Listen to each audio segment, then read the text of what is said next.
गीत आंसू पोंछ कर सृजन के गा रहा हूँ। माँ भारती के दर्द को मैं आप तक पहुँचा रहा हूँ। सार मेरी साधना का शेष रहना चाहिए। मैं भले मिट जाऊँ मेरा देश रहना चाहिए। मैं भले मिट जाऊँ मेरा देश रहना चाहिए। सबसे पहले हमारे वीर शहीदों को मैं नमन करता हूँ। इस पर मैं दो पंक्तियाँ कहना चाहूँगा। आओ झुककर सलाम करें उनको, आओ झुककर सलाम करें उनको जिनके हिस्से में ये मुकाम आता है। खुश नसीब होते हैं वह लोग जिनका लहू इस देश के काम आता है, जिनका लहू इस देश के काम आता है। सम्मानित मंच पर विराजमान मुख्य अतिथि महोदय, कार्यक्रम अध्यक्ष, स्कूल प्रशासन, आदरणीय बुजुर्ग, मातृशक्ति, युवा साथी और प्यारे विद्यार्थियों और यहाँ पर उपस्थित सभी ग्रामवासियों का मैं हार्दिक स्वागत एवं अभिनंदन करता हूँ।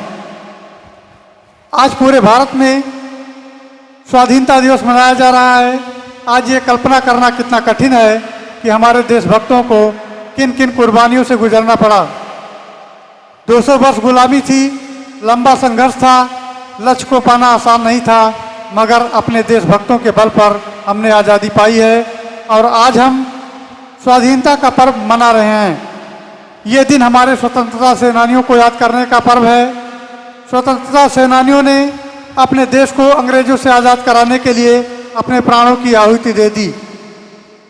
एक शिक्षक रहते हुए बहुत कुछ सीखने को मिलता है। समाज देश को लेकर एक दो बातें मैंने एहसास की हैं जो मैं आपके साथ साझा कर रहा हूँ। आज पूरा भारत स्वतंत्रता सेनानियों को याद कर रहा है। देश के विकास की बातें हो रही हैं। मुझे लगता है कि जब देश के विकास की बात आती है तो वहाँ सबसे पहले जरूरी है कि मनुष्य खुद को विकसित करे। जो खुद का सुधार नहीं कर सकता वो समाज या देश का क्या सुधार करेगा। इस पर मैं दो पंक्तियाँ कहना चाहूँगा। स्वयं को स्वयं के अंदर बोध करो, स्वयं को स्वयं के अंदर बोध करो, अपने कर्मों पर स्वयं ही शोध करो। चलिए इसी क्रम में आगे बढ़ते हैं। तो किसी भी देश का वहाँ रहने वाले लोगों के बिना प्रत्यक्ष रूप से विकास नहीं हो सकता। अगर देश में रहने वाले लोगों का विकास हो रहा है तो सार्वजनिक संपत्ति के प्रति हर देशवासी सजग है। देश की कानून व्यवस्था और मानवीय मूल्यों में सबका विश्वास हो तो यही एक विकसित देश की निशानी है। एक व्यक्ति अगर नशा करता है, अपने बच्चों को शिक्षित नहीं कर पा रहा है, या एक विद्यार्थी जिसके लिए अनुशासन में रहना या लगन से पढ़ाई करना भी कठिन है, वो राष्ट्र हित में क्या योगदान देगा। जो खुद को बदल पाने में असमर्थ है, जो उन्नति के बजाय देश का पतन कर रहे हैं। हमें हमेशा एक बात ध्यान रखना चाहिए कि हम ही भारत हैं। जैसे हम हैं वैसा ही हमारा देश होगा। आपने देखा होगा कुछ लोग ऐसा बोलते हैं, प्रायः यह सुनने को मिलता है, 100 में से 99 बेईमान, फिर भी मेरा भारत देश महान। ये कहीं ना कहीं ये बात हम खुद को ही बोलते हैं।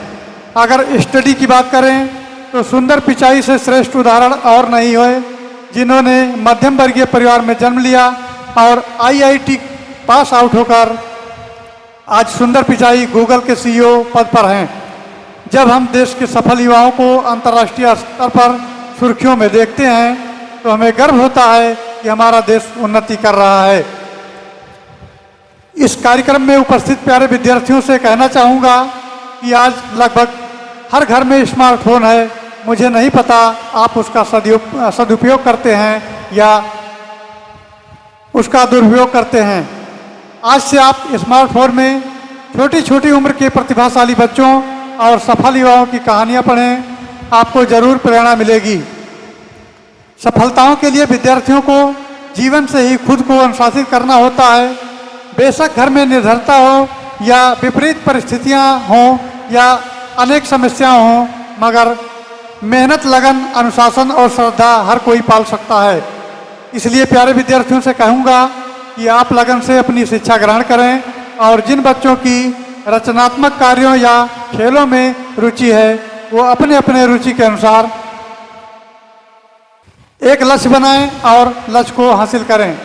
इस पर दो पंक्तियां कहना चाहूँगा। गमों की शाम ढलती रहे, गमों की शाम ढलती रहे, खुशियों की बगिया खिलती रहे। आओ हम मिलकर कुछ ऐसा करें, शिक्षा की ज्योत हमेशा जलती रहे।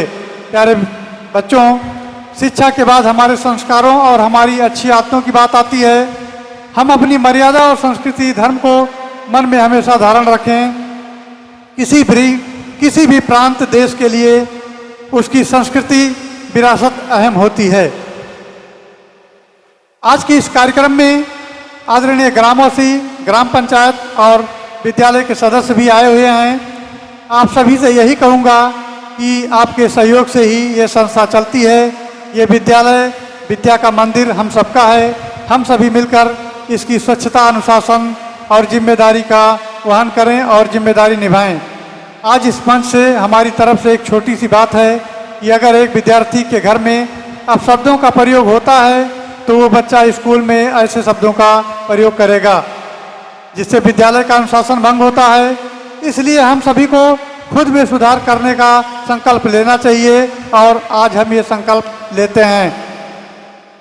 इन्हीं शब्दों के साथ माननीय मुख्य अतिथि महोदय और आदरणीय ग्रामवासियों का हार्दिक आभार प्रकट करता हूं, जो आपने इस कार्यक्रम को आयोजित करने में हमारा सहयोग किया।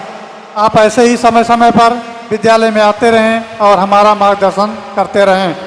इन्हीं शब्दों के साथ एक बार पुनः आप सभी को स्वतंत्रता दिवस की हार्दिक शुभकामनाएं। जय हिंद, जय भारत।